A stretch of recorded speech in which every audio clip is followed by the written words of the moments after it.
Hello everyone, it's Chris at Garage Times. Thanks for all the returning viewers coming back, and thanks to any new viewers checking this out. Today it was kind of an afterthought about doing an unboxing of these automotive parts I ordered in the mail. They are lower control arms with pre-installed lower ball joints for a 2011 Chevy Equinox 2.4 liter front wheel drive. That video is coming up here in a week or so or sooner. Just in case you're considering ordering your parts in the mail or online, that's why I decided to do this, I guess, an afterthought. So I did kind of open this up already, but they had these three heavyweight plastic ties on here I cut off. And then I did get it from Detroit Axle. They've been in a really excellent company for me, and in all honesty, my dealings with them have been all good. I made a mistake one time. It was my fault. I got the wrong wheel bearing, and they actually sent me one free shipping, the correct one, even though it was my fault and they didn't charge me anything, and I sent back theirs. So I got nothing but good to say about them. Their parts have always been good. So and I do get parts from a lot of different places, but they definitely are good. So if you're considering on doing a ball joint repair, you know, you're looking at, man, do I get it with the whole lower control arm, you know, or do I unbolt these, or do I have to drill these out? Because a lot of times there'll be ones that are riveted where you have to drill them out. And when you do the price comparison, because I highly recommend it, is it worth it and your time to just replace this and not the whole control arm? Because you could have a failing ball joint, and you could also have, you know, if you got 75,000, 125,000 miles on your vehicle, your other components and your other linkages that are there to consider, you know, you got a bushing here and you got a bushing here on that control arm. You know, they do get old, they do get worn out, crusty, dried out. And so for 50 bucks more in this case, it was only 50 bucks. It was like 50 bucks for the ball joints alone, and I'd have to drill them out, or, you know, a total cost increase of 50 bucks difference between the ball joints or just getting the A-arms with the ball joints pre-installed. So I was like, you know what, excellent. I get my new two bushings. It's to me a better fix. But these came wrapped in plastic, and I inspected them over.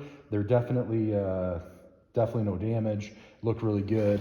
And I'll do this for you too as well. I'd like to point out, when they ship out their parts, like in this case, you got to remove this castle nut. But check this out, they sent a protective hard plastic sheeting over top of this rubber ball joint, and it's perfect. Ball joints on both of them are super solid, and that's what you want. That's what you're looking for when you're removing your ball joints. And you remove them and you're checking them out, a lot of the bad ones that have failed kind of flop all around. They have no tightness left to them. That's definitely 100% bad ball joint. This one, super solid. You should really have to be able to force that really hard to get it to move at all. You know what I mean? A nice tight fit, you know, not a seized fit, but definitely a tight where you can, you know, move them. But both of them are like that. Let's check out this other one. I did cut out the plastic. Same thing. It's got a protective sleeve, hard plastic, and I did an inspection of the whole rubber boot.